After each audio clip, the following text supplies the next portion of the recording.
There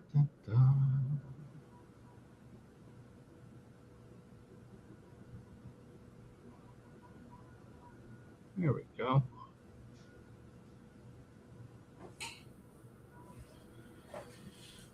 Hi, everybody.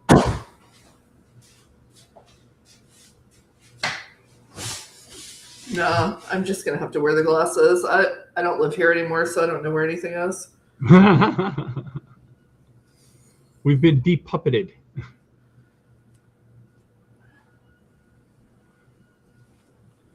Hey, what's up, LOL GOP? What's up, Patrick? Oh, no, we have LOL GOP in here? We do. Oh, we are getting famous. LOL GOP is my favorite. Yeah, no, I read his stuff a lot. Okay, I'm just going to have to live my life like this.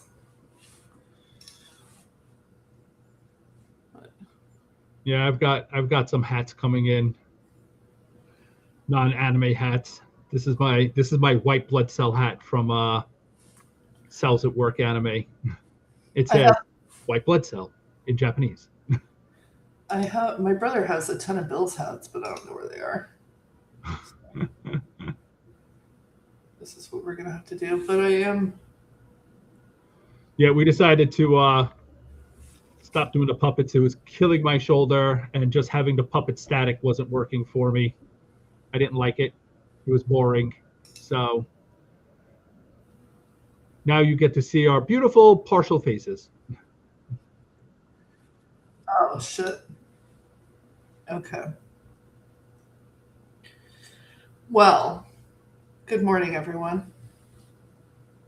Hi. You'll definitely be able to recognize me on the street. Totally. But not really. Switching things around. Okie dokie. And before anybody gets excited, this isn't my bedroom. It's my brother's. What's up, TV? Because that's where the podcast studio is at. Good morning, Red Shirt. I'm afraid to tell you you're doomed. You're going on a mission with Captain Kirk, Dr. McCoy, and Mr. Spock. You're not coming back. It's funny because my glasses keep fogging up from my breathing. That's okay. That'll pass eventually when the glasses warm up. Probably. What? Allegedly. I vaguely remember that's how, because it's been a long time since I've worn masks like this, so. Yeah. It's weird. I thought my glasses would be fogging up, but I guess it's not cold enough in here for that. Wait, hold on. Nope, nothing. Anyway. You can really recognize me without the glasses on? Enough. Yeah. Damn it. Okay. You know, hair, eyes, enough. Yeah, that's true. Okay. You can always go back to wearing the football helmet. I don't know how they wear those things because that was falling. They must have more padding inside of it because it was like falling down over my eyes. Yeah, when I played football for all of like 4 weeks, I was not a fan of the helmets. I know it kept my head protected, but man, it was hard to see out of those. Yeah, TV, we're done with the puppets. Like we couldn't keep using them. It was killing my shoulder. It was not great, and just having them static, like, you know, just sitting there on a screen was just super boring. So. And if you look at his puppet, it looks like a giant penis. It was starting to look very Shaft-like. We still have them. So. And you see, our hair is the same. Except you're whiter. This is true. I am more Caucasian. Yeah, no, it was working for. I mean, if it wasn't for my shoulder, like, you know, I had the arm strength. It was just my shoulder was just like, you're holding it at a funny angle. Screw you. And I was like, I did it for 5 minutes, and then I was like, nah. I told him pretty quickly. I was like, there's no way I'm going to be able to do this. But if you see me shut off my camera, it's because I'm drinking coffee. I haven't had any today. And I also haven't taken my Lexapro, so. You're going to be extra spicy today? It's not usually until afternoon where they really gets, you know, iffy. Let's see how many people we got in here.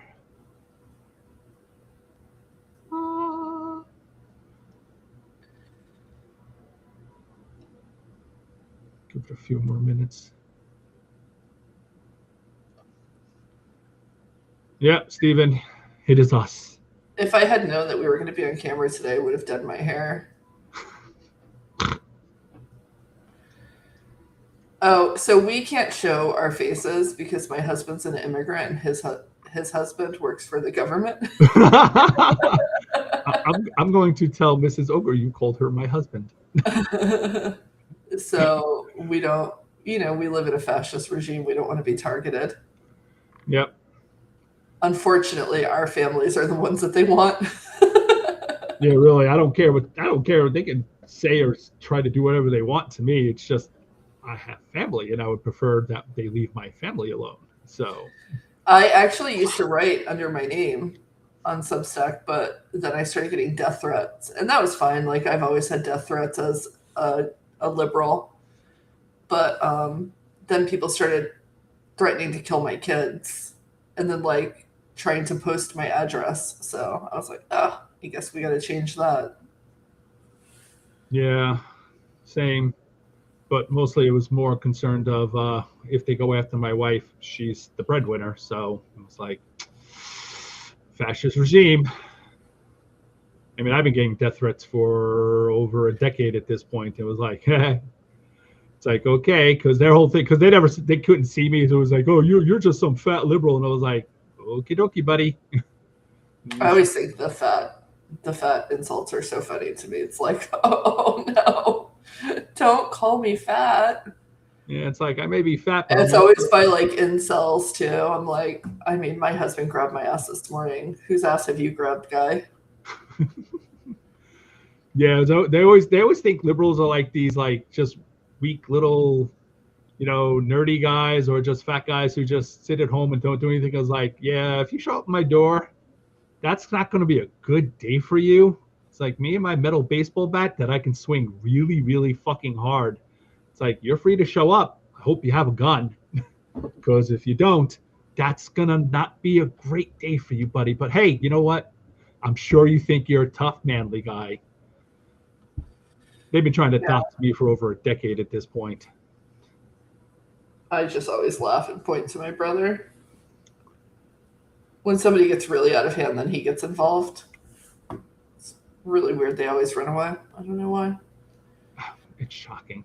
Tried. I had a troll this morning that was trying to be funny, and I was like, oh, okay, I could be funny too. They blocked me after 2 comments.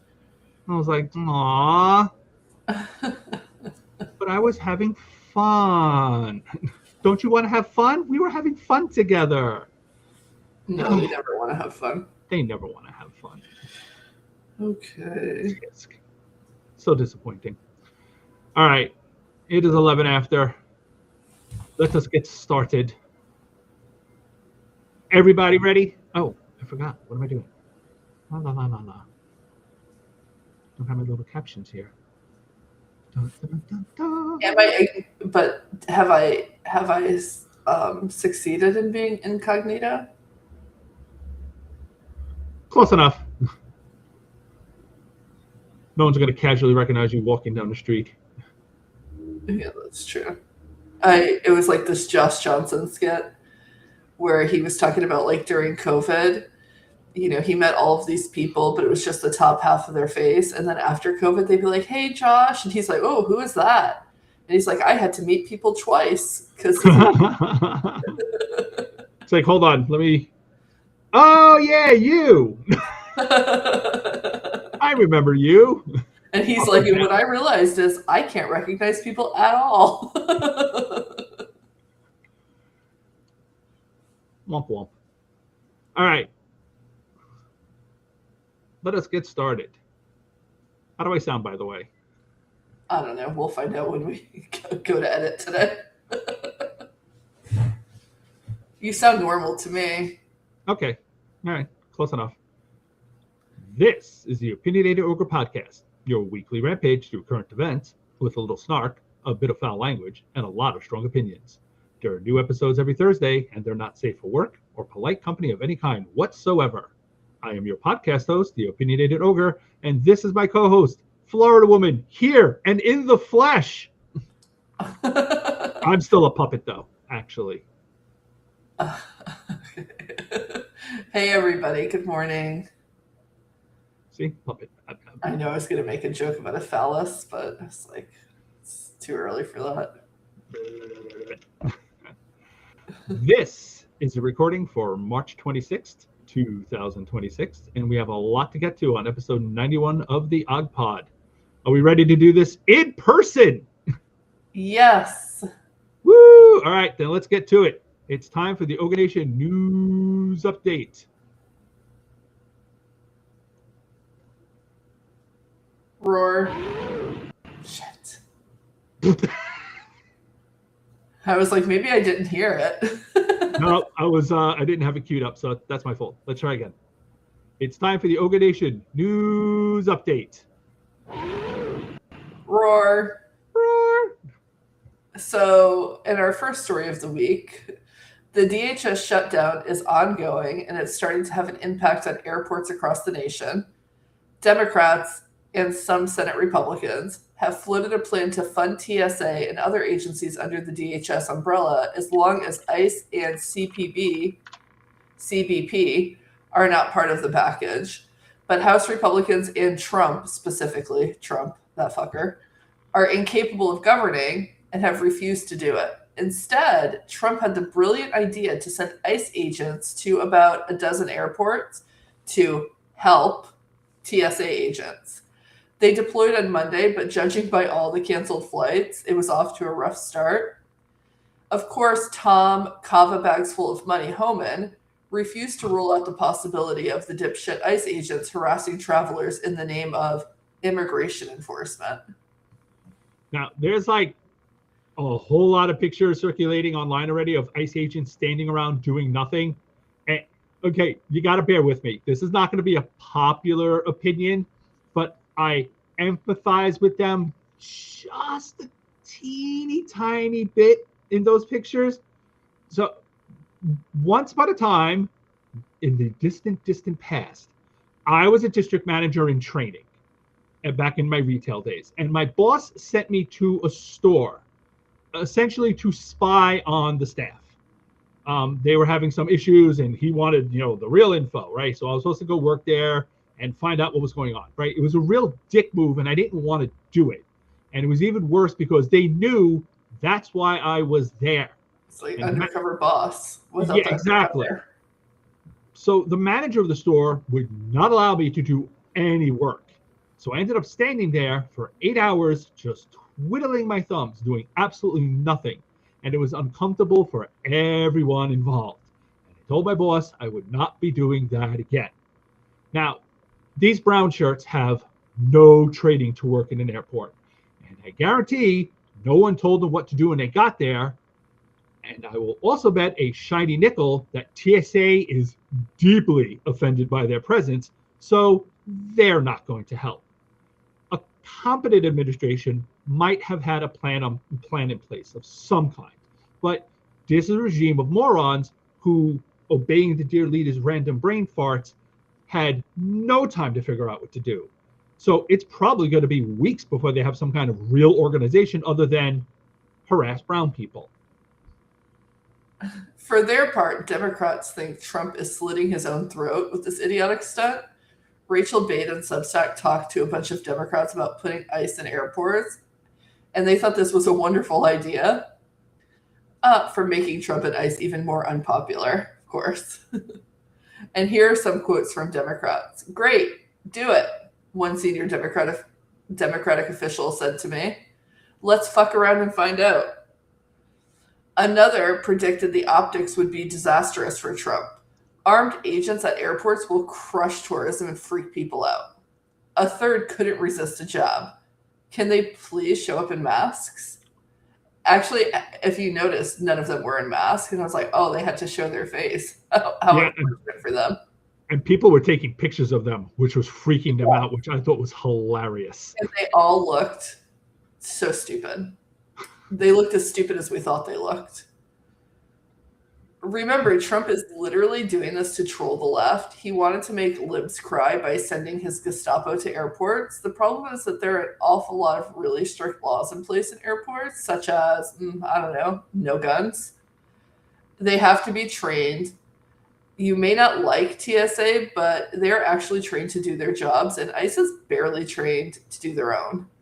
For some reason, Trump ordered them not to wear masks, as we just mentioned, which is just so funny to me. Yeah, and I don't know why he did that. Like, I don't think there's no rule saying they can't wear masks at airports. So why is he making them not wear masks when, like, their whole thing is we have to stay anonymous, so we're protected. If they see our faces, they're going to come and get us. So clearly, that's not. I mean, I know the reason they're not having to wear masks is so they're less intimidating at airports, which means they're having to wear masks when they're in our communities. One, to shield them from accountability, and two, to make them scarier. Sorry, guys. Yep, that's the entire point. That's why they're doing this. Now, Democrats are betting, and they're probably right, that seeing ICE goons will spook the public in a way seeing it on TV hasn't. Millions of people go to the airport every day, and most of them have been able to ignore what ICE is doing because it's not in their community. Having Trump's brown shirts show up and stand around looking menacing while not making lines go any faster is just going to piss people off. There's already multiple videos of people telling ICE to go fuck themselves, and surely this will do wonders for ICE's already rock bottom morale because they can't beat up the people yelling at them. There's too many witnesses, and too many security cameras will catch the entire thing. Also, I'm not even sure if they have their guns. Like, I've seen a couple of pictures with them with guns, and I've seen other pictures of them without their guns. So I'm not sure. But if they're not armed to the teeth, they can't accidentally shoot people or claim they were defending themselves, blah, blah, blah, blah, blah, blah. If this turns into a PR nightmare, or worse, is mostly ignored and does nothing because, again, this was supposed to be trolling, expect Trump to pull the plug and blame Tom Homan because it's never Trump's fault. And Trump might end up backing down on the shutdown because he seems to think it's his only leverage to get Republicans, Democrats to pass his voter suppression law, the SAVE Act, that he desperately needs to stay in power. Now, before we move on, something about that.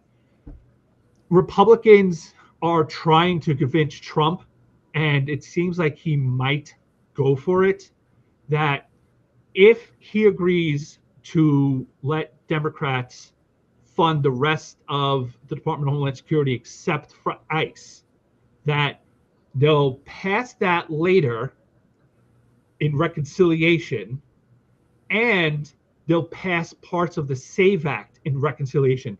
This is this is panicking a lot of people. But I mean, I don't know every detail in the SAVE Act, but it all has to do with voting, and none of it has anything to do with the budget that I'm aware of. Right, that's what I was going to say. It doesn't have anything to do with the budget, so how would they pass that in reconciliation? Right, which means you can't pass it through reconciliation. So I'm not sure, like, Trump doesn't understand that. He really doesn't. Like, you can explain it to him 20 different ways. He won't understand it unless you put it in like a cartoon for 3-year-olds. So them telling him, we're going to pass this through reconciliation where we don't have to worry about Democratic votes. And he'll be like, oh, that's awesome. We can do that. Yay. And then the parliamentarian, the Senate parliamentarian is going to be like, yeah, none of that's getting through. None of that has anything to do with the budget. Yoink, yoink, yoink, yoink, yoink, yoink, yoink. And the Senate, the Republicans can say, oh, we tried. Oh, well. Yeah, that's what I think it is. And then Trump can rail at the Senate parliamentarian and scream and yell and jump up, down and stamp his feet. But then the Senate Republicans say, gee, boss, we tried. Sorry. The other thing, it's like, Maybe they're planning on ignoring the Senate parliamentarian saying we're doing it anyway because they can do that if they want. But that's the same thing as just shooting down the filibuster, which I feel like they're not going to do, because once they do that, that's the same exact thing. And that opens the door to Democrats doing it, because if they pass any part of this act, much less most of it, half of it, whatever, and they do not, and we've discussed this, if they try to push something through by violating the rules of the Senate and they do not hold on to power, Democrats will walk in the door in 2029 and say, well, we're going to pass a whole bunch of voter laws to make it easier to vote, to undo all of this damage you've done, and we're going to do exactly what you just did.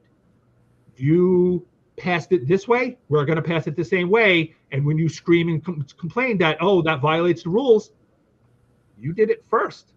Sorry. And now no more voter ID laws.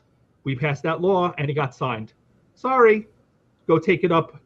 Go cry on Fox News about it. You did it first, which is why they won't get rid of the filibuster, and why I think if they try to do this, they're doing it explicitly so the parliamentarian will shoot it down and they can say, not our fault, sorry, boss, because Trump will not accept Republicans not trying.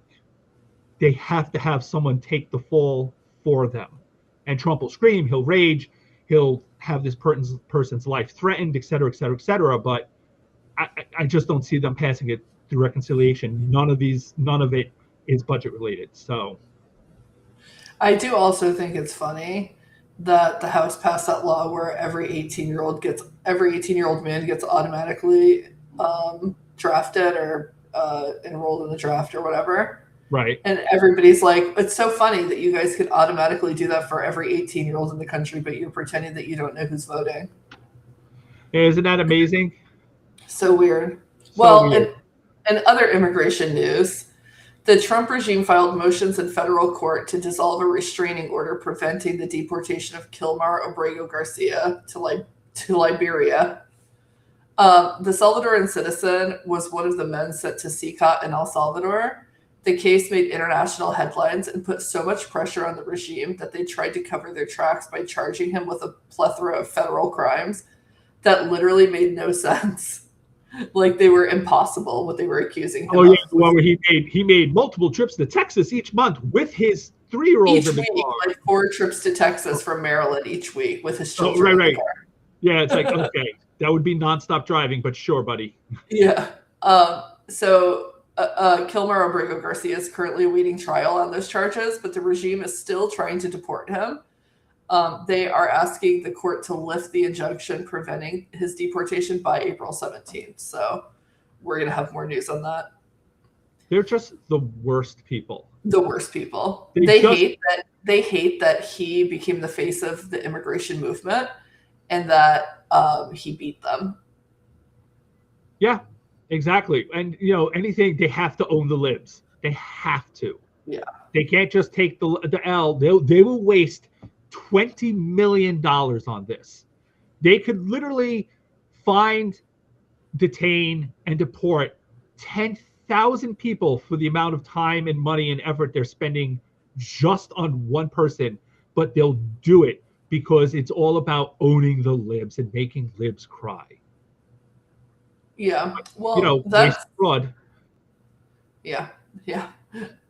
That's not the only assholery going on. Earlier this month, ICE agents arrested 50-year-old, I'm so sorry because I'm terrible with names, Elvia Benitez Suarez, and I'm sure I messed up her first name, in Milwaukee during a routine immigration appointment. But this was no ordinary immigrant. The mother of four American children was recently given approval by a judge to apply for permanent residency, meaning essentially her permanent residency was like, just a formality, like she was going to get it. But immigration authorities were so pissed off about the decision that they appealed it and then took her into custody, even though she was supposed to be safe from deportation. She is currently in custody, and the regime is telling her to self-deport. This is a perfect example of why I fear for my husband's safety every time he leaves the house, despite the fact that he's a legal permanent resident. And one of the reasons why you see me in glasses and mask right now, the regime doesn't give a single fuck if somebody is a permanent resident. They will deport anyone and everyone they can. And if they can't win in court, they'll detain innocent people anyway until they break them and force them to self-deport. I cannot stress how important it is that we watch every single one of these motherfuckers be dragged before a court and prosecuted when this regime falls. Nuremberg them all. Absolutely. With extreme prejudice. All right, we're going to move on. Trump's idiot war is now in its fourth week. Fourth week. Remember, this was supposed to be over in just like 1 or 2 days. We were going to fly in there, blow everything up, topple the regime. America! America! Fuck yeah. 4 weeks now. We are still here at the Ogpod waiting for one single person who said Hillary Clinton or Kamala Harris would lead us into wars and Trump wouldn't. We're still waiting for one single one of those people to apologize for being catastrophically wrong about absolutely. Just one of you. Just one. Cenk Uygur, Nina Turner, Matt Taibbi, any of you. Just Jill Stein. Just one of you, though. Anyway, so a couple days ago, Israel bombed part of the infrastructure at the South Pars gas field in Iran. South Pars is one of the largest natural gas fields in the world. So far, both sides have mostly avoided hitting energy infrastructure. They haven't been blowing up refineries, no pipelines, do not blow up the pumping stations, et cetera, et cetera. The reason for that is twofold. We, as in both sides, need this infrastructure intact. For us, toppling the Iranian regime doesn't do us any good if we cripple their gas and oil production in the process, right? They supply enough of that to the world market that knocking it out would hurt the global economy. And money is always the most important thing, right? Iran, for its part, is holding all the infrastructure in other countries hostage. You attack mine, I blow up yours, and we're all fucked. The Strait of Hormuz can be reopened whenever. Iran's letting ships go through if they pay a ransom. Or, I'm sorry, a toll. So ships can go through. They can let them through whenever they want. You pay us money, we'll let you through. And even the mines that are there, removing them would only take weeks, at most a few months. But replacing all of the infrastructure, if it's blown up, will take years. And the global economy will pay the price the entire time. So Israel hit South Pars. Trump, who absolutely gave the green light, suddenly pretended he didn't know and blew a gasket. Why? Because Iran hit Qatar, destroying about 17% of its capacity to export natural gas. According to Al Jazeera, that's $20 billion in lost profits per year until it's replaced. Ouch. There's very little anyone can do to stop Iran from continuing these kinds of attacks. The area they can hit is too large, and there are too many targets to protect. Trump, of course, is panicking since Qatar is one of the countries holding his leash after they bribed him with a $500 million plane. One wonders how they feel about their investment now. They've lost at least $20 billion and probably much more. That doesn't seem to make a very good deal. Or it doesn't seem like a very good deal. It seems like Mr. Art of the Deal was not a good investment. It's so weird. Israel has agreed to back down after Trump's leash was yanked, so we'll see how that goes. Trump, the peace president, did, however, threaten to blow up Iran's power plants on Friday, which would plunge the nation into darkness. He said this was definitely going to happen on Monday unless Iran opened up the Strait of Hormuz to allow oil and natural gas and fertilizer, etc., to resume shipping. He did this before the markets closed, which sent the Dow into a tailspin. This fucking guy. And it's interesting, though, because by Monday morning, right before the stock market opened, Trump announced an amazing diplomatic breakthrough. We were negotiating with Iran, and the attack, which would have led to massive retaliation across the Gulf, was postponed. The stock market surged. What's even more interesting is that Iran says they're not talking to Trump at all. They literally called it fake news. Now, it's not that Iran is trustworthy, but they don't have any particular incentive to lie about this. And there's more reporting going on right now because Trump keeps saying that we are in negotiations with them. And Iran's like, no, we're rejecting anything you say. We're rejecting all of your demands because they're holding all the cards right now. We cannot open the Strait of Hormuz by ourselves. I mean, we can. It would just have, we would have to send in a massive surge of troops and build up a much larger uh, group of military than we currently have there because we did not go in prepared for this. And we cannot stop them from keeping the strait closed. And Iran is currently, as of right now, I'm looking at it on Blue Sky. They're currently developing a vetting system to let through countries that they're friendly with. You pay them some money, they will let you through. So India, Pakistan, Iraq, Malaysia, China are currently in negotiations to establish rules of transit, and everyone else can go fuck themselves. So countries are going to say, "Hey, the Americans fucked this up. We're going to go pay the money. We need our oil. If America can't fucking settle this, that's their problem."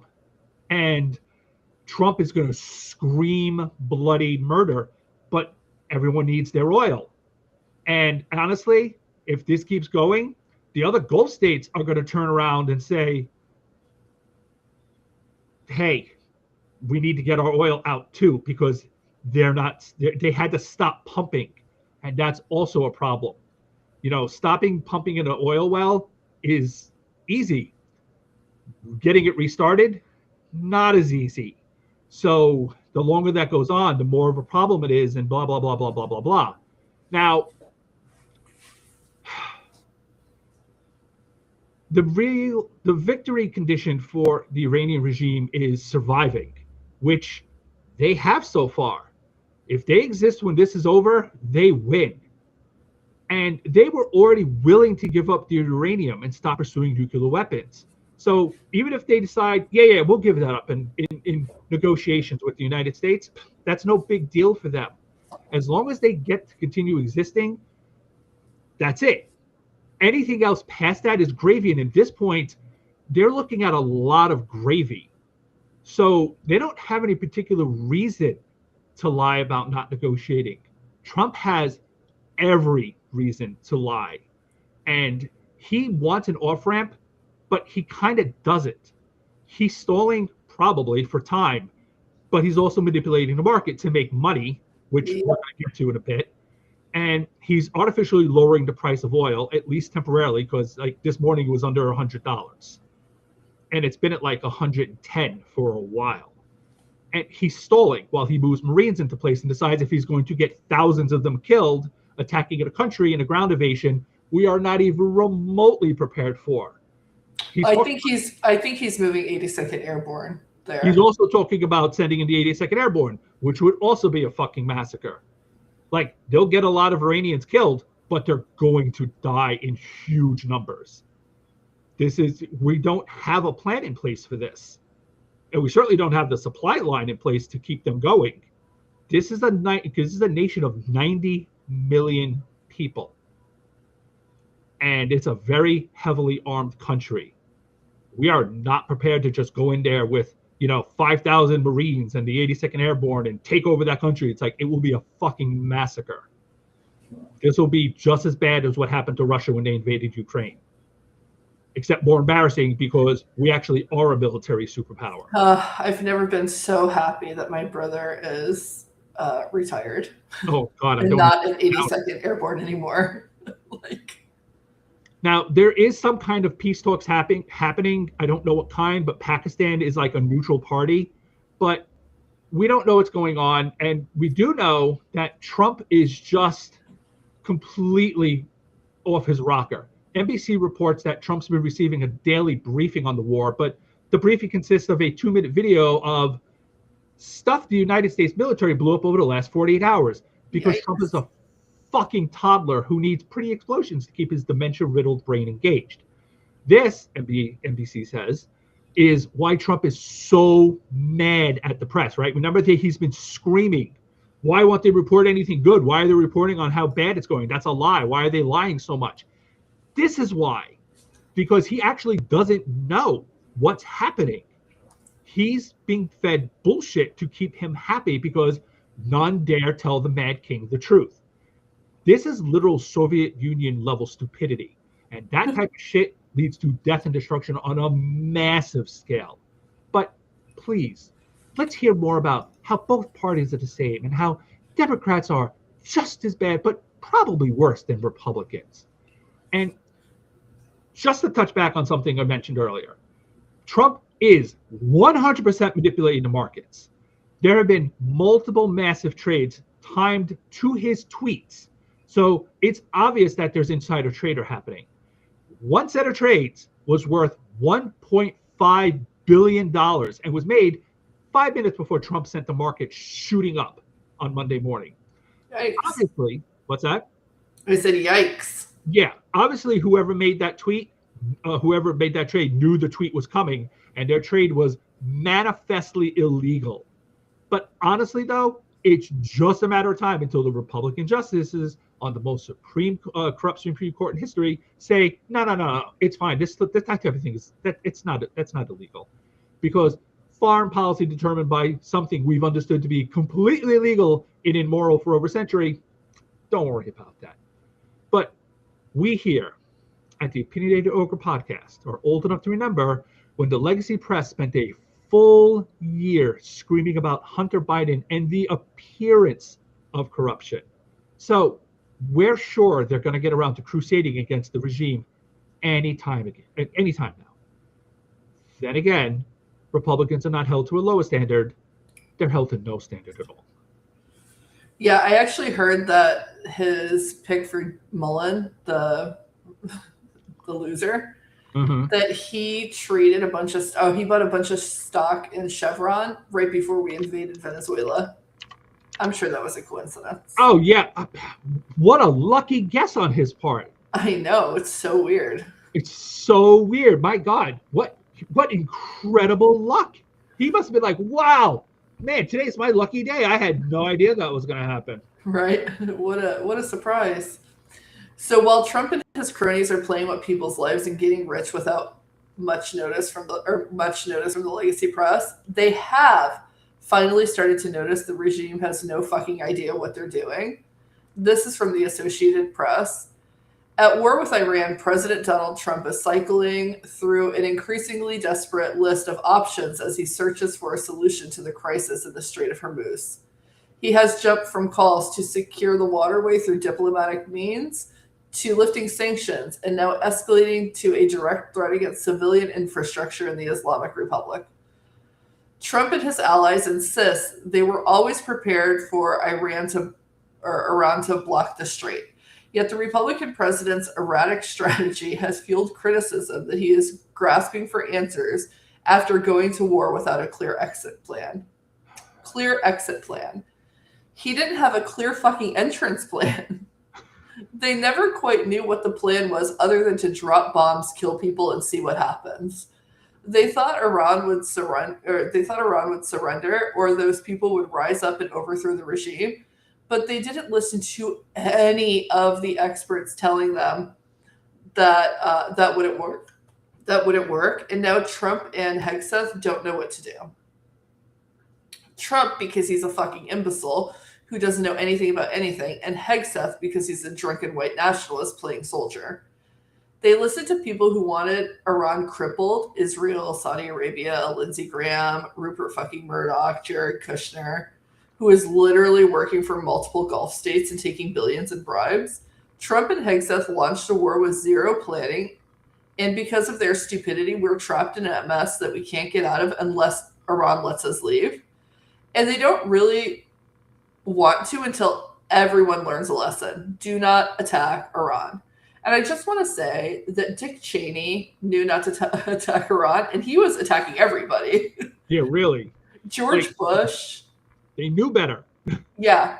I mean, Obama knew it was a bad idea. Like every competent fucking president, and not that George Bush was, particularly competent. It seems like he's better at painting pictures, but everybody knew not to do it. And then Donald Trump came along. He's like, dur, dur, dur, dur, dur, dur, dur, let me just attack Iran with no fucking plan. Oh my God. We live in the stupidest timeline. We really fucking do. Now, Trump, of course, accepts no responsibility for any of this. There's new reporting from Tara Palmieri, also on Substack, where independent journalism is still thriving, that Republicans are suddenly very, very mad at Pete Hegseth. What? No. This is from Tara. Over the weekend, I spoke with Republican sources in the administration on Capitol Hill and on K Street about what they are really saying behind closed doors about the war with Iran. What emerged was a picture of growing unease, no clear plan to end the conflict, frustration with how Israel is handling it, anxiety about wider escalation across the region, and deep discomfort with the administration's wartime posture, especially at the Pentagon. One source put it bluntly, there's zero confidence in Pete Hegseth. Everyone regrets they had to vote for him, the source added. He's a bigger regret than RFK. Okay, no one had to vote for him. Republicans had a fucking choice. They knew he was deeply unqualified, but they did it anyway because they're fucking cowards. Now, the clown Republicans put in charge of doing a shitty job is doing a shitty job and carrying out Trump's imbecile orders, and they're shocked that things are going badly. That was very Grinch-like. Not to defend Hegseth, but even competent leadership wouldn't have been able to salvage his clusterfuck because Trump wanted quick and easy, ignoring everyone who told him that would never happen. I just want to say that it is so much like Russia attacking Ukraine. When Russia attacked Ukraine, I keep saying this, when Russia attacked Ukraine, they thought that Ukraine would fall in a week, maybe 2. And look at this. It's 4 years and they're still fighting? Yep. Trump thought the same thing about Iran. He thought they would fall in a week or 2. And I don't understand why he thought that. Because that's what he wanted to hear. And that's what what the people around him were telling him. And the people who didn't want to tell him, the people who knew better, didn't want to tell him that because they were afraid. If they'd showed up and said, yeah, that's not going to work, they would have been fired. Right. So, and now they're trying to shift blame to Hegseth. Right. And they want to shift the blame to Hegseth so they can avoid pointing a finger at the dear leader who can never be wrong, even though this war is explicitly his fault and it's spun out of control explicitly because of how shallow Trump's war plan was. I don't know if Trump's going to toss Hegseth aside. He needs someone as broken and easy to control as the former Fox News host with a drinking problem and a habit of raping women. Hegseth, allegedly. I don't know about allegedly. Didn't he pay a settlement? I don't know. He paid a settlement. It's not allegedly. So Hegseth is the exact type of buffoon Trump likes to surround himself with, and finding another military leader just as pliable will not be that easy. Remember, Trump needs the military turned into a fascist weapon, and replacing Hegseth would set those plans back by several months, and Trump is short on time. On the other hand, Frederick Pogue, Florida Woman's usual fill-in and football nemesis, points out that Trump has been increasingly referring to Hegseth's ideas about the war in Iran as if Hegseth was the mastermind behind the whole thing. And we all know that Hegseth can't mastermind anything beyond opening a fifth of Jack Daniels. His idea of leadership is screaming, kill them all in the name of Jesus, and then going to cry in his office. But when Trump fucks up, which he does constantly, he shifts the blame onto other people and then fires them. So we might be very well seeing the first steps of Trump's "it wasn't me" process here. We'll know soon enough.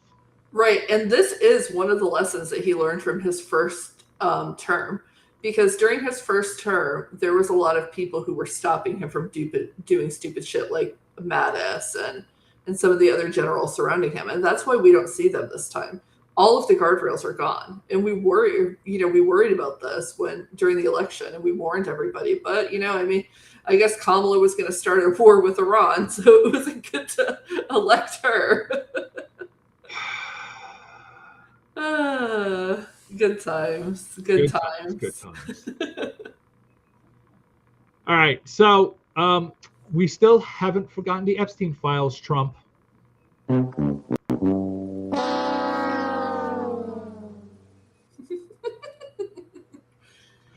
The Miami Herald published a bombshell last week about what was happening in an office where the Federal Bureau of Prisons After Action Team was investigating Epstein's death.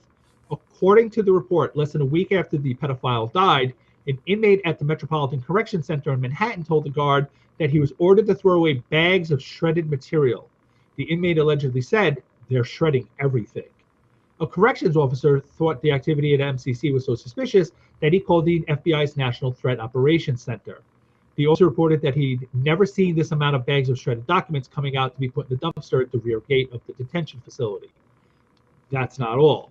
One of the guards at the back gate where the shredded material was being disposed of wrote a memo to FBI investigators 9 days after Epstein's suicide, informing them that he believed the Bureau of Prisons employees were destroying records, and he thought the conduct might have been inappropriate. One of the federal agents responded and asked if they could look in the dumpster to see what was being shredded, but it was already too late because the trash had been picked up. The Herald report raised other questions about how Trump 1.0 handled the investigation. For instance, the investigations into the pedophile's death were originally handled by the FBI, but then the DOJ's Office of the Inspector General took over. The problem, the OIG doesn't have the power to prosecute, so why would the agency handle such a high-profile investigation? Epstein's death was ruled a suicide by then Attorney General Bill Barr almost immediately, even though the disputed autopsy didn't confirm those findings until almost a week later. But because the investigators decided there was no foul play, they never bothered to treat Epstein's cell like a crime scene. It was never examined by forensic experts, and the fabric he allegedly used to hang himself wasn't identified. And if that all were not enough to make you say, this will.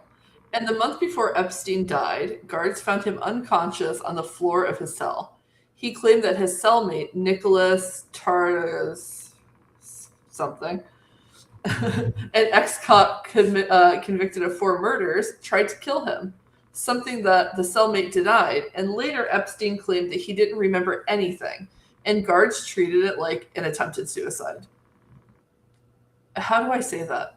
How do I say his name? You're Italian. What? No, I'm not. Oh. I don't know why I think it's Tartaglione. I don't know why I always assume that you're Italian because you like Italian food. And I think I knew that you weren't. But just... Yo, way. Tartaglione. Tartaglione. Tartaglione. Okay. Tartaglione was in the cell a month later when Epstein allegedly killed himself. Huh. Seems weird. Who knows? We're going to link to the Miami Herald's investigation in the show notes, and we encourage all of you to read it in full. I got to tell you, I've never been a conspiracy theorist about Epstein's death. To be honest, I just assumed that he killed himself so he wouldn't have to face consequences for his actions. But after reading this report and what I've seen in the Epstein files, I'm not so sure anymore. I feel my spidey senses tingling, albeit a little late. Yeah, see, I never bought that he killed himself. I never believed it. That's true. Any New Yorker can be vaguely Italian. That's what I'm saying. Hey, well, I did grow up in an Italian neighborhood. Hey, yeah, I'm Irish and Scottish, but I grew up in an Italian neighborhood. So, people might know. Let's be honest, they don't ever think that I'm Italian. I'm too white. Shut up. Well, anyways, on to headlines for short attention spans. All right, we have a wild story for you for the first headline of the week. In October 2020, seriously, ACAB, Officers with the Phoenix Police Department arrested 18 protesters, including 3 minors, and then colluded with the Maricopa County Attorney's Office to aggressively prosecute them for having the nerve to protest. In order to punish them, the cops made up a fake street gang that they claimed was more dangerous than the Crips and the Bloods. The defendants were charged with bogus felonies and faced between 8 and 32 years in prison. Crazy. Yeah, it's fucking insane. A local television station, ABC 15, uncovered evidence that the officers and prosecutors involved set out to target and punish protesters who were exercising their First Amendment rights against them. Because how dare you protest against the cops for, being cops and police brutality and their usual bullshit. On March 20th, the police department announced none of the officers involved would face disciplinary actions, even though 3 of the 6 were found to have violated department policy, aka broke the law. Sergeant Doug McBride, the officer who lied to the grand jury about the scary fake gang, is now retired and collects a pension of almost $100,000 a year. The defendants in the case sued the city and county for wrongdoing, and the county settled for $6 million last December, but the case against the city is ongoing. This is fucking insane. And this is why the cops are so out of control in this country. The fact, all right, so during the George Floyd protests, the cops literally rioted against the protesters. That was a police riot. They were so. What's that? I'm so sorry to interrupt you, but do you remember, like in DC during the George Floyd protests, where the DC cops like went crazy on the African American protesters who were there?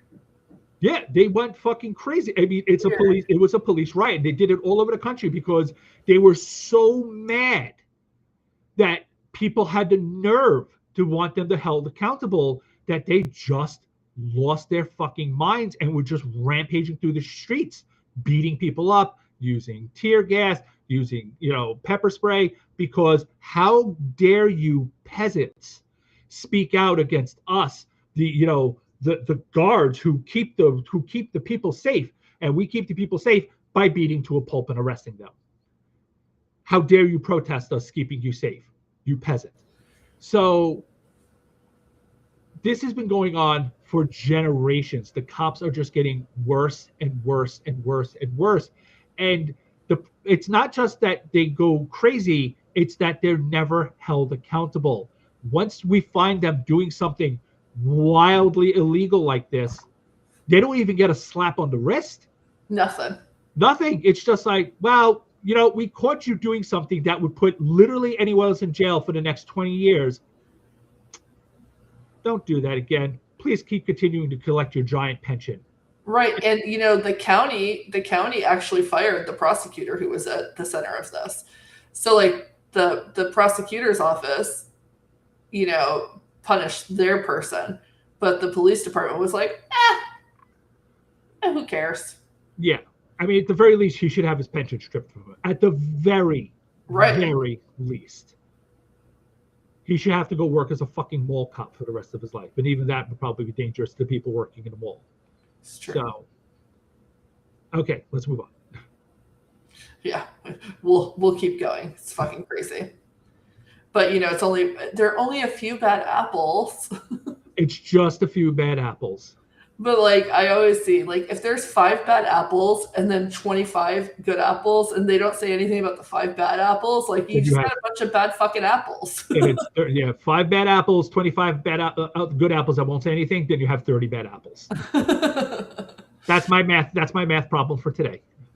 So, shout out to Dana from the Daily Whatever Show for this next headline. I actually didn't know anything about it until she posted it. So, Georgia authorities arrested and charged 31-year-old Alexia Moore with murder after she had a medication-induced abortion. According to reports, she was rushed to the hospital after taking misoprostol, one of the abortion medications. While at the hospital, she delivered a premature girl who died an hour later. The police report did not state how far along she was, but the Washington Post reported the fetus was 22 to 24 weeks old. Dana Sussman with Pregnancy Justice told Reuters the Georgia abortion law, quote, does not contemplate murder charges for someone who has an abortion, and self-managing an abortion is not a criminal act in Georgia. And in other words, it's not a fucking crime, but they're charging her anyway. We warned that this would happen if Republicans got their way and stripped women of their reproductive rights. Way back in 2016, Trump said that women should be punished for having abortions. That was during like an NBC or an MSNBC town hall, and he got a huge amount of backlash for it, and then they just allowed him to walk it back. But it was very clear that that was the GOP's ultimate goal. It wasn't just about taking something from us. It was also about punishing us for being whores. Don't believe me? Go have a conversation with a right-winger about abortion and let me know how long it takes for them to say some variation of, well, she should have opened her legs. Yep, they always get to that. It's always about punishing women. Never the guy, always the women. You know what the thing is with them? If you say, all right, fine, women have to carry the child, fine. Then men have to pay child support. They go, what? No. It's like, oh, no. That baby didn't just come from her. If she has to be forced to bring it into the world, he has to be forced to pay for it. Yeah, from the time she gets pregnant. You got to pay for the fucking prenatal appointments and everything. They won't do it. Yeah, they always like, no, absolutely not. It's like, why? Well, she should have kept the legs closed. Then he should have kept it in his pants. No. Why is it just on her? Well, because you're sexist, never to blame for anything. That's why. Mm-hmm. We're the ones who are super emotional. Oh, yeah. Starting wars with Iran and shit. I guess Trump was having his period. Either that or he just, he needed a diaper change. Anyway, so once upon a time, there was a popular TV show called 19 Accounting, about a creepy family. Yeah, about a creepy family, the Duggars, who kept having children. They were doing it in the name of Jesus, of course, and they were beloved by the right. They were good, God-fearing Christians who believed in in all the right things and made the libs cry. And guys, they made their own clothes. Oh my God! Cool? Oh, they're so blessed. Now, in reality, libs hated them because we knew anyone having 19 kids were shitty parents and those kids were being abused. Turns out we were right. First, we found out that their oldest son, Josh, had been molesting at least 4 of his younger sisters, some of them when they were too young to even understand what he was doing. He was later arrested for possessing child sexual abuse material. Shock! Then Joseph, Josh's younger brother, was arrested last week for molesting a 9-year-old back in 2020. Now, Joseph's wife, Kendra, has been arrested on charges of child abuse and false imprisonment. Apparently, to protect the other children from the growing list of pedophiles in their life, Kendra locks the doors to their rooms from the outside, which is totally safe if there's ever a fire and not weird and disturbing at all. It's important to remember that these people parade around as the holiest of holy Christians. They wield the Bible like it was written for them personally by Jesus himself. They sneer at the rest of us heathens because we're all going to hell. And yet, they protected Josh for years. And they keep raising pedophiles and child abusers. There's a deep rot on the religious right. Pedophilia is not a bug. It's a feature. Their hatred of children is inescapable, from the way they view them as property to the physical and psychological abuse they subject them to their entire fucking lives.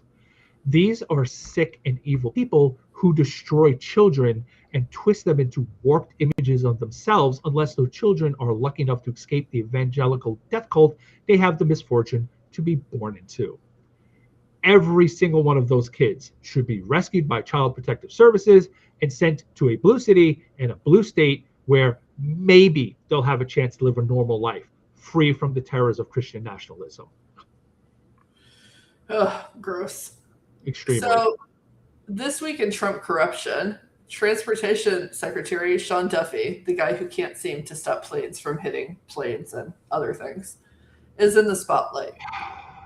Well, kind of.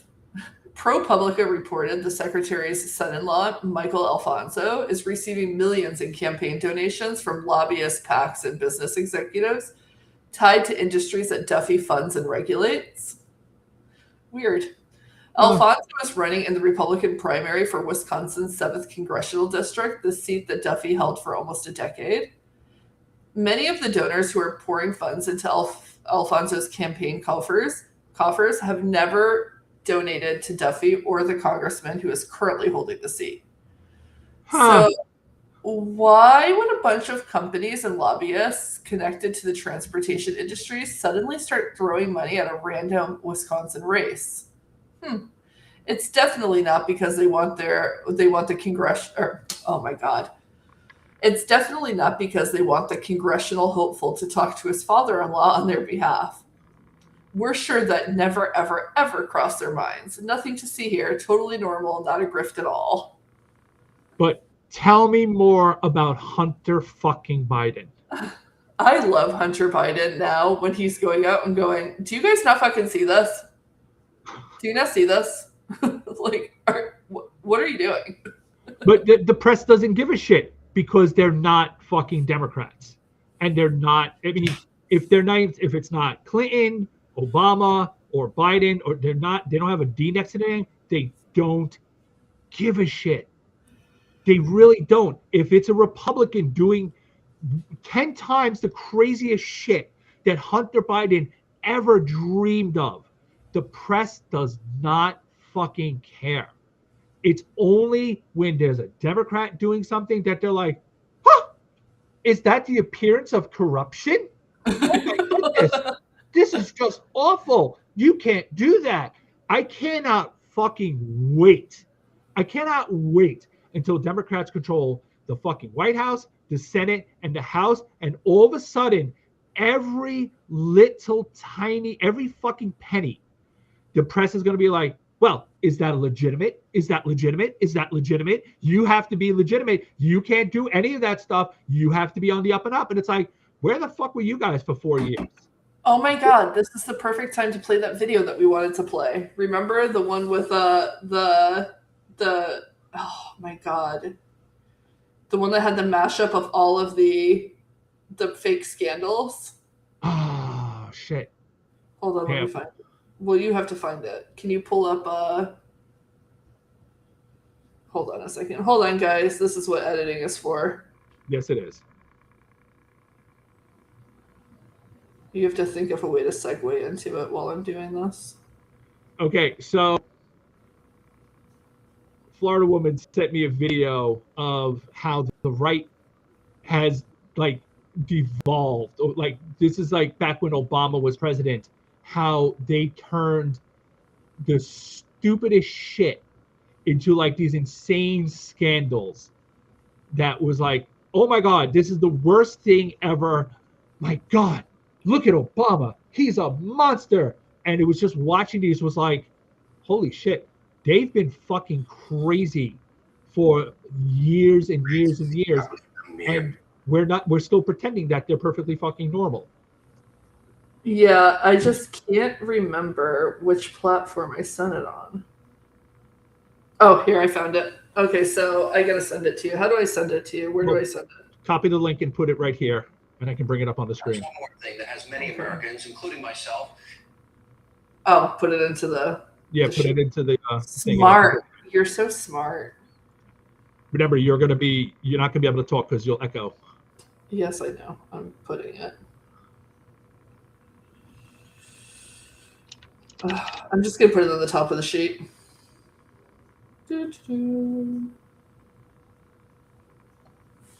Hopefully we can open it on the computer.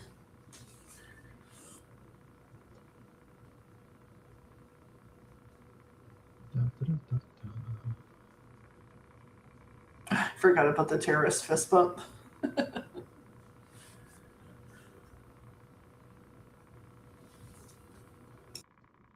Give us a second, guys.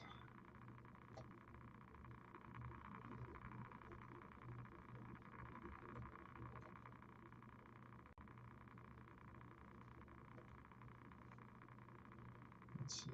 It's going to work for me.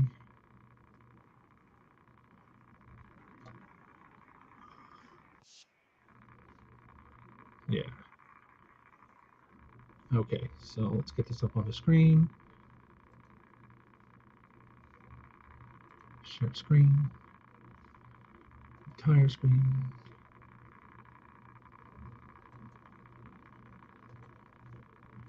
Audio.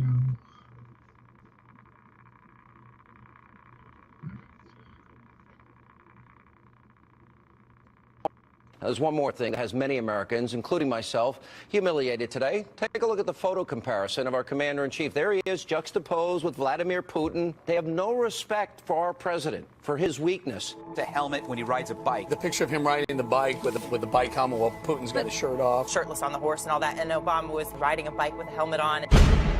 Helmet gate.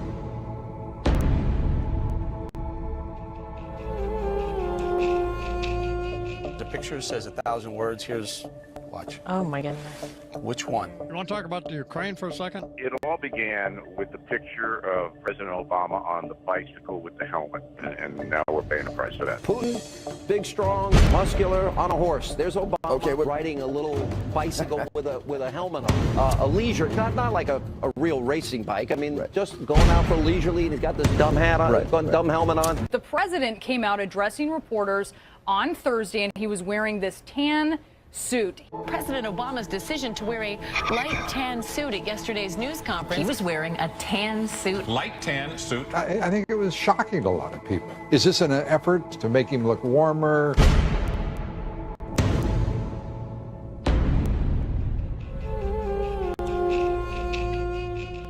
There's no way I think any of us can excuse what the president did yesterday. I mean, and then for him to walk out. I'm not trying to be trivial here, but in a light suit, light tan suit. Also known as Tangate. Tan suit, and how the tan suit made him look unpresidential.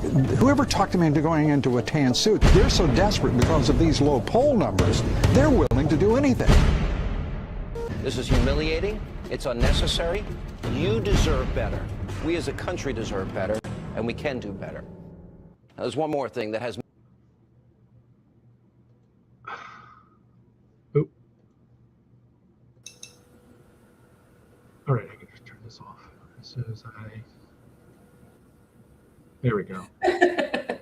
Like, honestly. I love it. Just, like, honestly, their brains just are fucking saturated in gibberish. And then, you know, we're supposed to take them seriously. We have to reach across the aisle. And it's like, what the fuck are you talking about? Exactly. How dare our former president not want to get a head injury? I know, right? It's like, oh my God, he wore a helmet. Well, that was your little treat for the day, everyone. You're welcome. All right. Now, over in California, a Republican candidate for governor is hard at work trying to convince people of non-existent election fraud.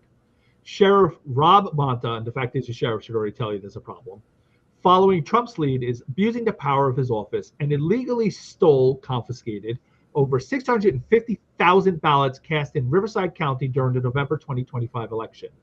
This has to do with the Prop 50 vote, which allowed California's redistricting to move forward. Remember, this was a massively lopsided. Like, the Democrats won this vote for like 2-1, right? They won by millions and millions and millions of votes. But Bonta is pretending there's a scandal so he can cast doubt on his impending landslide loss this coming November. Clearly, he plans to ask Trump's DOJ to step in and overturn the results and install him as California's state-sanctioned dictator, where he will surely govern according to the rule of law. No. He wants to be a lawless tyrant exactly like Ron DeSantis. And he's signaling to the regime exactly what kind of fascist little shit he's going to be with this stunt. Now, just to be clear, hand counting 650,000 ballots is slow, difficult, and prone to serious error, which is why we use machines, which is fast and have an extremely low error rate. Republicans want to do away with counting machines so they can point to the slowness of hand counts and the errors that come with them and then claim fraud. Then they can overturn the results of any elections they lose. And gee, who can say what's true or not? There's just no way to know. When this is over and the regime falls, and it will, all of these people have to be prosecuted and put in prison for fucking decades. An example has to be made of the fascists so they understand we will no longer tolerate their attack on our democracy. And any attempts to do so will lead to absolute fucking ruin. Well, here's some not exactly good news, but at least it's bad news for the regime. For the last several weeks, Trump has been placing a lot of his chips for the midterms on increased tax returns. He incorrectly believed that a large boost in returns would make the public love him. Would make the public love him so much that it would somehow overcome the tidal wave coming to the blue tidal wave coming to wipe out Republicans at every level of the government in November. Putting aside the fact that tax returns received now and in the next 2 or 3 months would be completely forgotten by November because Trump is not the first president to make this mistake. It doesn't matter anyways. Trump promised at least $1,000 more on our tax returns, riches for everyone. $1,000. Woo! Wow, I'm gonna go buy a new car with that. But like every promise Trump makes, Mexico will pay for the wall. Oh my god!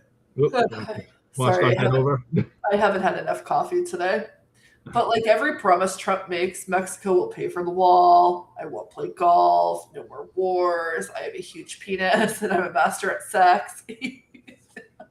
You got me with that. Yuck. He failed to deliver. This is from Bloomberg. Quote, Americans tax refunds are averaging about $350 higher than this time last year, but so far running well below the extra $1,000 President Donald Trump promised after the passage of his signature economic legislation. The billionaires, of course, got hundreds of billions in tax breaks, if not more. The rest of us, a pittance. All for the low cost of gutting Medicaid, closing rural hospitals, cutting school meals to millions of kids, cutting the Department of Education, and on and on and on and on. That $350 will pay for a few tanks of gas, like literally. And then no one will remember when they pour into the polling sites to punish Trump for the $5 gas and food and electric bills that are going through the roof. Stephen Miller doesn't have enough brown shirts to stop what's coming. No, he does not. But he'll try. He's definitely going to try, but he'll try. Luck. So let's finish up on some hilarious good news. Almost every week now, there's a new special election or primary, so we can expect the hits that keep on coming for the GOP. This week was no different. Now, you'd expect Florida, deep red Florida, your home, to be a problem for Republicans. You would not expect that. There's so many dumb, racist white people flocking to the Sunshine State to flee the evils of wokeness that Republicans heavily outnumber Democrats there.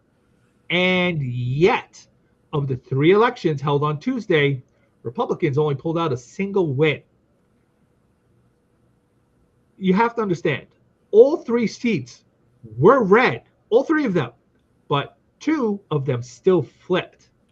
The first was Senate District 14, where the Democrat was outspent 10-1. The Republican spent $1 million and the Democrat only spent 100,000. In 2024, Trump won this district by 7 points. I wonder where this district is. You don't say. And yet, Democrat. Oh, I'm so proud of you. That is exactly how you're supposed to say that. Well, I am Puerto Rican. I think you're Italian. I really am not. All right, wait. Oh, hey, that's Hillsborough County right next to me. And yet, Democrat Brian Nathan won. He only won by 408 votes, but it was enough. So, womp womp. A win is a win. A win is a win. Next, and tastier, was House District 87, which includes Mar-a-Lago, Trump's home filled with spies and traitors. That district went to Trump by 10 points in 2024.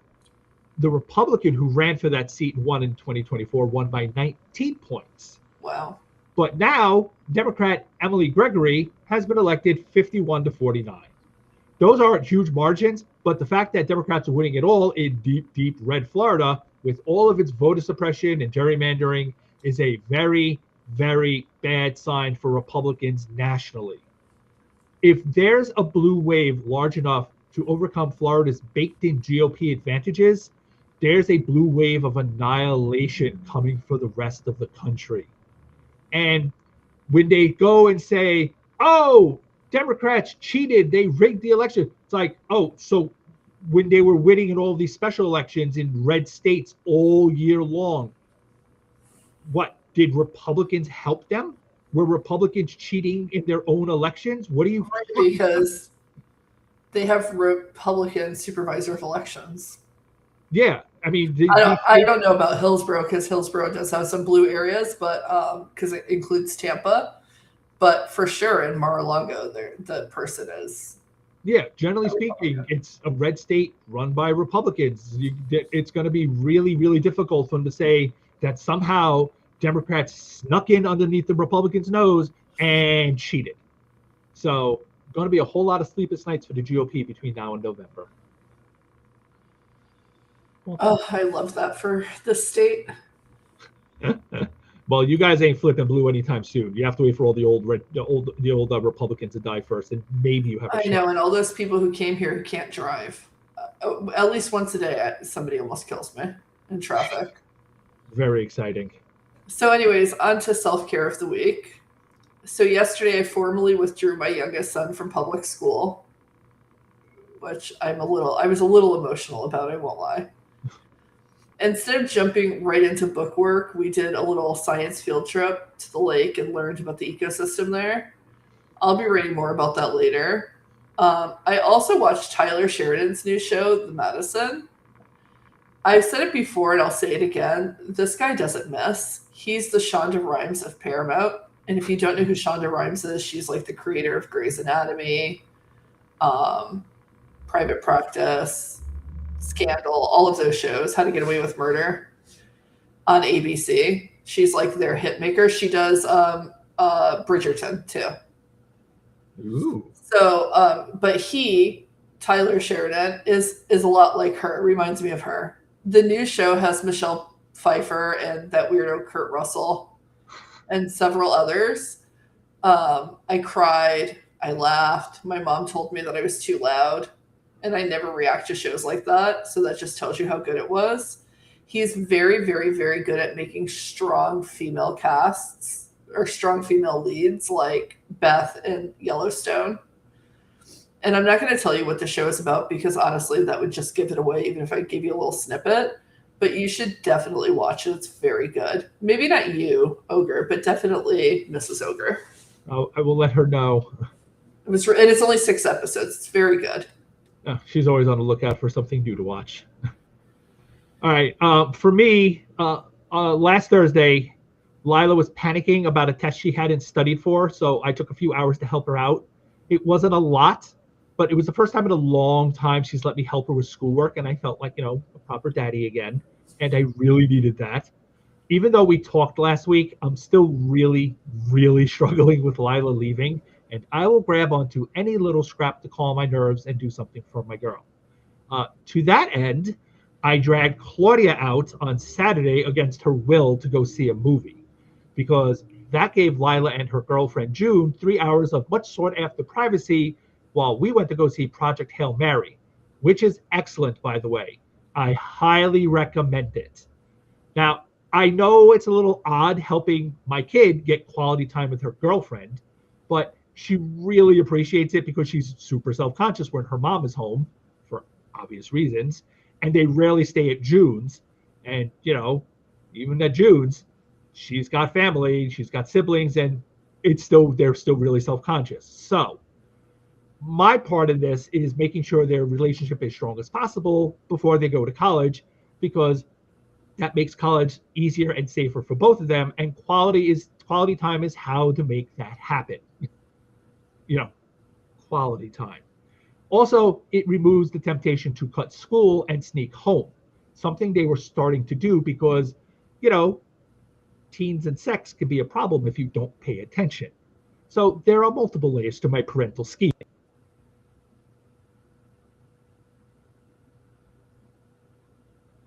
I can't hear you anymore. That's been happening like once every episode now. Where'd you lose me? Multiple parts of parental scheming. Okay, so yes. Yeah. So, multiple layers to my parental scheming. It doesn't do a lot to calm my ongoing struggle. And I am struggling a lot. Something I'm going to write about that soon again because, but it helps. And like I said, any little scrap. Just a heads up, you're probably going to hear me talking about my ongoing meltdown a lot over the next 6 months. But I'm processing trauma, so you're just going to have to deal with it. Sorry in advance. It's so funny being a parent who's already done this and watching you go through it, especially because I'm younger than you. And I'm just over here like, he's really losing his mind. Well, and I think it's a little different though, because like my college student he's very goal oriented, and he never really like struggled. You know what I mean? Like he knew what he was doing. So we never really worried about him. And that did make sending him to college a lot easier. Whereas like my goddaughter, I worried about her, and I know that for sure, Nathan, I mean, if I have to hear about you struggling, I mean, how often do I talk about my kid? I'm like, oh my God, I don't know what I'm doing. Like even coming to terms with the fact that my son has special needs is so different for me, because that's not a phrase that I ever used to describe my older son. You know what I mean? Right. And now I'm like, damn, I legitimately have a special needs child, and that's like hard to come to terms with. Not that I'm ashamed of that or anything, you know what I mean? But it's hard. No, but it is hard to deal with. It is hard to come to terms with the fact that your kid's not normal, whatever the fuck that is. Neurotypical. He's not neurotypical. Yeah, not neurotypical. Right. After having raised somebody who was so like focused, and I call him my square. So I understand that with her. Like it really is hard with like the kid who you worry about. I try to explain that to people. Like when you have the kid that you worry about, they're the ones that need the extra love. So it's not like I don't have like favorites, but I do have the kid that I know who needs the extra love. And that was the thing. Like I've written about that before. Like I was concerned because I had to give Lila way more attention when they were younger. And I was worried, is like, am I shortchanging Anastasia? Like Jordan's a different story. Jordan doesn't require a ton from me, and plus he likes his mom more. Well, that too, but he won't take a lot of affection from me. Right. Like he won't take a lot of affection from Mrs. Ogre either, because autism. But I always worried that when they were younger, it's like, was I shortchanging Anastasia because Lila needed so much more attention when we were out because she wasn't getting it from her father, and she needed a father. And I had to give her that much more to make up for that loss. And also, and I eventually understood it, that, I'm with Anastasia, she gets up, I'm home, she goes to bed, I'm home, I'm with her all the time. I was only with Lila when Lila was with us. Right, yeah. So it was a smaller window of time that, she used to come over for entire days. And part of that was to be with Anastasia, but also part of it was to be with us. Yeah. Sometimes Claudia felt a little bad about that, but she understood that Lila needed that attention from me. She needed that father attention. And I gave it to her. She got a ton of attention from me. And she got older, she didn't need it as much. But so I will take any opportunity to give it to her now, even though she hardly needs it, because she's a teen, and teens don't generally need attention from parents as much. They don't think they do. They don't think they do, and when it's gone, they'll miss it. Oh, but yeah. I mean, I couldn't stand my parents, and now I'm like, Mommy. Exactly. Mommy, will you brush my hair? And that's why I'm like really hoping that when she goes away, and then she's like, oh, wait a minute, they're not here, he's not here, that she'll realize just what it meant for me to be in the background all the time and how important I was. And then she'll be like, okay, yeah, I get that now. Yeah. So when she comes back, when she comes back, she'll be like, oh my God, I fucking missed you. Yeah. Which, the first time she says that, I will absolutely burst into tears on the spot. So no, for sure. I mean, it's good. It's good that you've been in her life, and it is going to be hard for you. I mean, don't get me wrong. No matter how on the straight and narrow my kid is, he called me last night and talked to me for 30 minutes on his way home from work. And I was like, oh, my baby called me, or he came here on Friday to visit with us and his brother specifically, because he tries to, spend extra time with his brother because they are so far apart in age. Right. That he wants his brother to feel like he has a brother. And it's funny because my oldest never wanted to have siblings. I mean, we joked with him when he was like 11. I was like, Mommy's pregnant. And he cried and slammed the door. He did not want siblings. Oh, Jesus. And then when we finally had the little Mr. Florida woman, he said, oh, Mom, this is the best gift you've ever given me. And I was like, oh, my God, you really needed a sibling. But no, don't get me wrong. Like, it's great when they come home and they miss you. You'll get to a point where you're like, I don't feel like driving to the college. Not this weekend. I don't know. That might take a while before that. It took me like his first year in college. I was there every single week delivering him meal prep every week. Yeah, then, I don't see that happening every weekend. Every week. She wouldn't want me there every weekend. Like he didn't want me there either. I literally would pull up to the curb, get the food out, and he would take it, and I'd see him for 5 minutes. But that was enough for me. Yeah, I'm not driving 2 hours just to drop off food and say hi. Oh, you'll be amazed what you do when they're gone. But it's definitely hitting me a lot harder right now than it is Claudia and Debbie. Like they're just kind of like, she's still here, and I'm like, but they have jobs. Like they have full-time jobs. So this is my full-time job, has been them. So yeah. I think that because my kid is only an hour away, it's been a lot easier. But when he goes to med school, I was talking to him about that last night. I was like, man, you could end up anywhere in the country, really. Because with med schools, you might have your favorite school, but you don't really, it's so random that you don't really like go, oh, this is where I want to go. This is where I want to go. You know what I mean? Right. But when he goes to med school, he could be near you. He could be in, Boston. You know what I mean? So I think that's going to be a lot harder for me to handle when I won't actually be able to see him in an hour if I wanted to. Thank God she's less than 2 hours away if I don't hit traffic. If it was more than that, it would have just been like, oh my God, I'm going to throw myself out of a fucking window. No, I'm telling you, because when they're closer, it's much easier. Thank God mine didn't go to Tallahassee, where I really wanted him to go to FSU because I liked the vibe, and they had a circus tent there, and I thought that was cool. It's really because Tallahassee is like a boring ass town, so they have like a lot of on-campus stuff, and he was like, oh, I don't want to go here. It's a party school. But thank God he didn't do that, because it would have been 5 hours away. How would I have brought the meal prep every week? Well, anyways, that's it for today's show.